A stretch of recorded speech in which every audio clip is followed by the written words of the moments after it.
भगवान इतना बोल लिया, हुआ ही नहीं था। Class 11th students, good morning. इसके पहले हम आपको पुत्र प्रेम कहानी एक्सप्लेन कर चुके हैं और अब आपको काव्य खंड से साखी के बारे में बताएंगे। तो साखी के रचयिता जो हैं वो कबीरदास जी हैं। तो सबसे पहले हम आपको उस चैप्टर से पहले आपको कबीरदास जी के बारे में कुछ बता दें, क्योंकि वो कवि के बारे में भी आपको जानकारी होनी है। कबीरदास जी हिंदी साहित्य की संत काव्यधारा की ज्ञानाश्रयी निर्गुण शाखा के प्रमुख कवि हैं। निर्गुण शाखा मतलब कि वो निराकार ब्रह्म को मानते थे। निराकार ब्रह्म मतलब कि भगवान का कोई भी आकार नहीं होता है। वो इस सिद्धांत पर उनका पूरा काव्य है, उनकी पूरी रचनाएं हैं कि जिस प्रकार से कस्तूरी कुंडली बसै मृग ढूंढे बनमाही, ऐसे घटी घटी राम हैं दुनिया देखे नाई। मतलब कि जिस प्रकार से हिरण की नाभि में कस्तूरी नामक सुगंधित पदार्थ होता है और वो पूरे वन में कुलांचे भरता है, इधर से उधर दौड़ता है उस सुगंध को खोजने के लिए, लेकिन वो सुगंध उसको नहीं मिलती है। क्यों? क्योंकि वो उसके खुद के अंदर होती है। उसी प्रकार से इस संसार में प्रत्येक व्यक्ति खुद को नहीं देख पाता है और पूरे संसार में इधर से उधर भगवान को, ईश्वर को ढूंढने के लिए मंदिर में, मस्जिद में, गुरुद्वारा में जाता रहता है, लेकिन जबकि उसे खुद नहीं पता है कि उसके खुद के अंदर में ईश्वर का वास होता है। तो कबीरदास जी का यही सिद्धांत है। इनके जन्म और मृत्यु के संबंध में अनेक कथाएं प्रचलित हैं।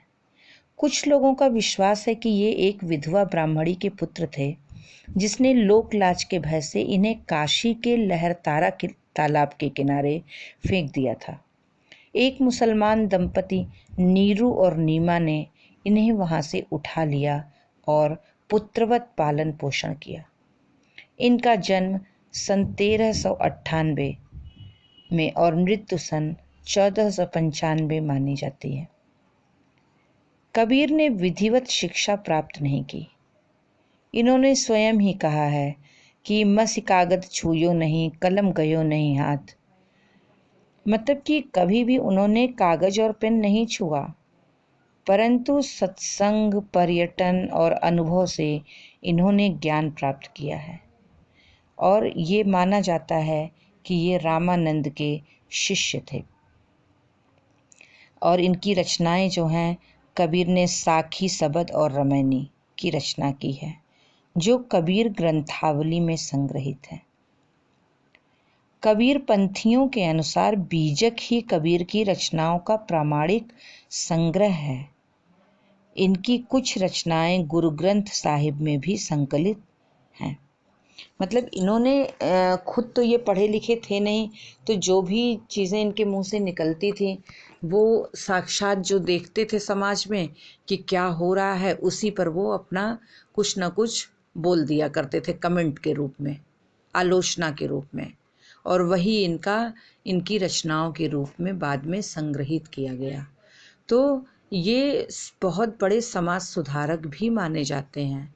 ये कवि कम थे, समाज सुधारक ज़्यादा थे, क्योंकि जहाँ कहीं भी इनको कोई भी गलत दिखता था बस तुरंत बोल देते थे। यही कारण था कि ये किसी एक धर्म विशेष पर न बोलकर वो सभी को बोलते थे।